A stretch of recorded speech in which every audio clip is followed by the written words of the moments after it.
زنده باشی مادر جان. اتنا صراط المستقیم کفوا احد. چه پروژه‌های خوشگلیه. حاج آقا رو شد قشنگ سیر شدی ازش نه؟ اسم شریف چیه؟ بابک. حالم خرابه، یه زنگ بزن عطابک. نه به این که هول میده بیا این وقت شما حسابش اونوره. آها کیسه خلیفه میبخشی نه؟ حرکت کن حرکت که زفت حرکت. بابک شان استتار کردی دیگه بر زدم رفتم. فامیل شریف چیه؟ مردی؟ مرادی. وای اگه امشب پا میدادی با عمه میرفتیم انفرادی. زنده باشید. چطوری خوشگلم چه لاشی کردی. تخت 3 سالاد 3 زلاقه با 2 سیب بیاره. اسم شریف چیه؟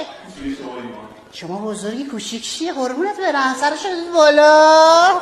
ایمان نمی آورید. شغل شریف چیه؟